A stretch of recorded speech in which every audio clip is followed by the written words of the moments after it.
Welcome everyone to geometry. Today we want to take a look at section 23. So section 23 is the beginning of part 3 of the text, and it's also where we want to have our compass and straight edge.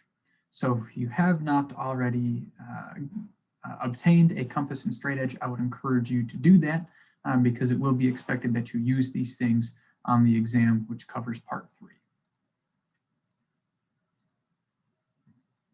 So part 3 of the course, other perspectives on geometry.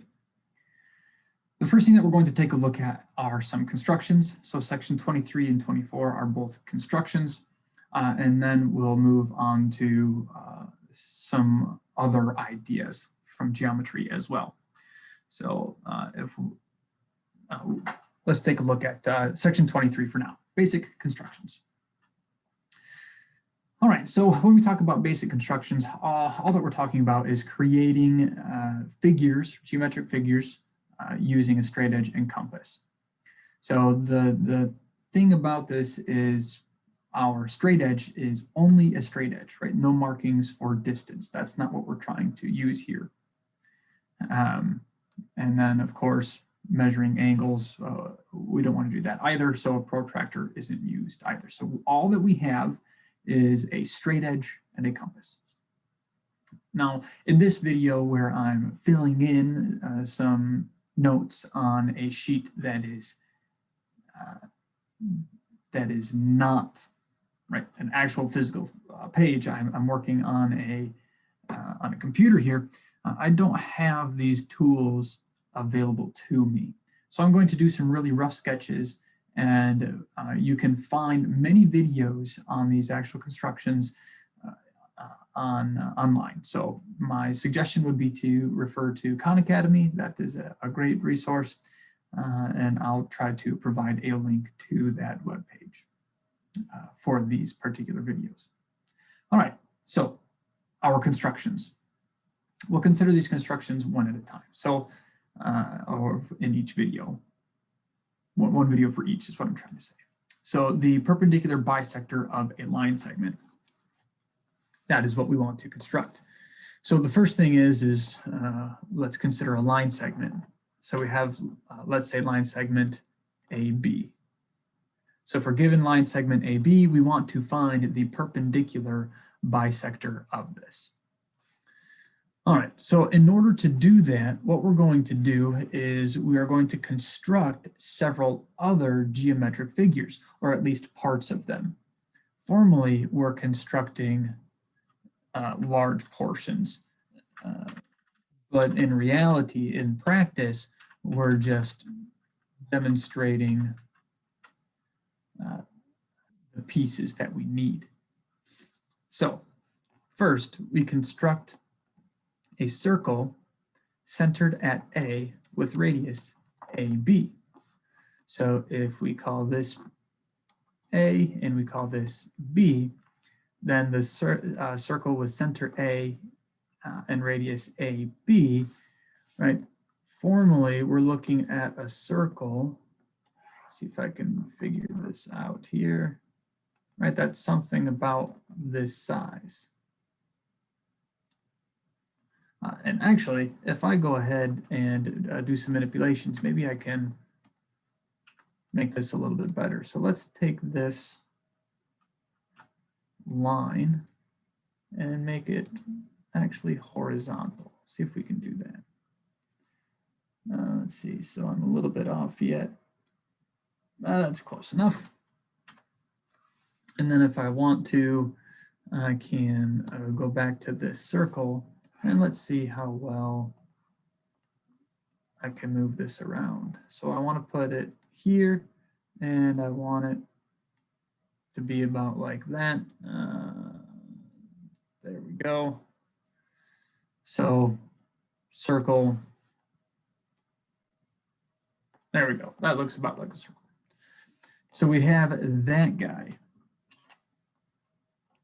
Let's see here. I want to see if I can, yes, I was able to create a copy. So I create first the circle AB, and then I create the circle this other circle. And it won't let me construct this one or move it over far enough since it goes off the page.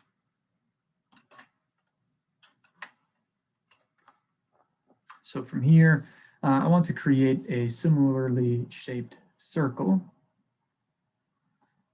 And what I want to create is the circle centered at B, again with radius AB. So I'm going to cheat a little bit and just kind of copy this circle. And that's probably enough of it. And then I'm going to go ahead and move it so that way it's centered here at B.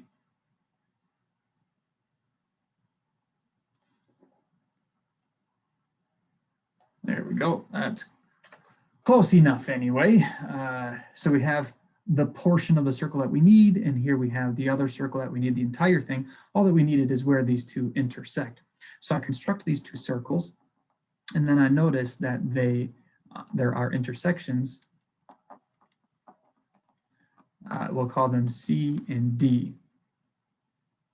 So intersection point C and intersection point D.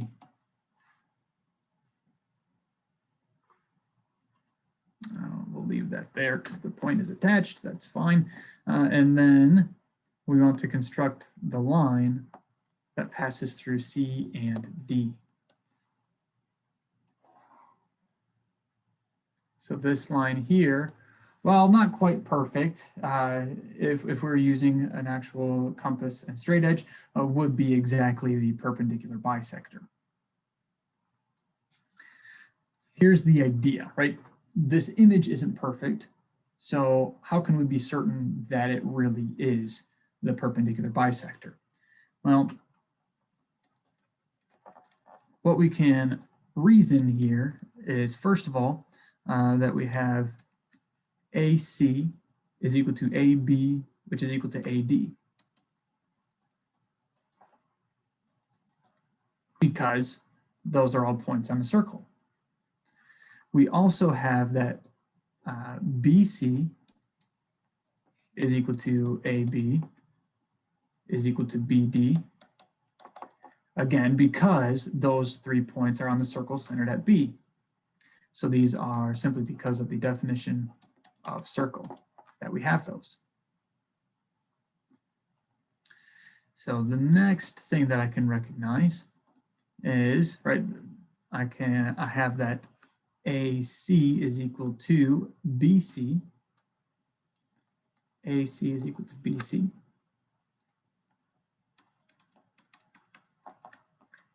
And I have that AD is equal to BD. Why is that important? That's important because that allows us to recognize that C and D lie, both of them lie on the perpendicular bisector of AB. And that is because of the perpendicular bisector theorem. So C and D lie on the perpendicular bisector of AB.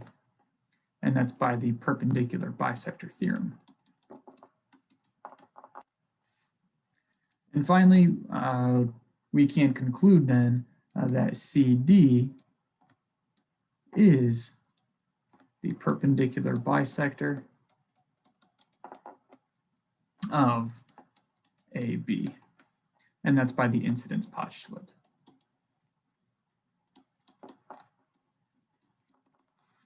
Excellent.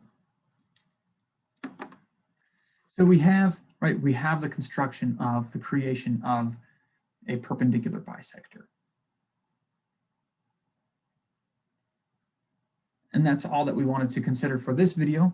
So there will be several more videos for this section. And again, each of these you should also consider alongside the videos for the constructions by hand that you can find simply by searching geometric constructions in your favorite web browser.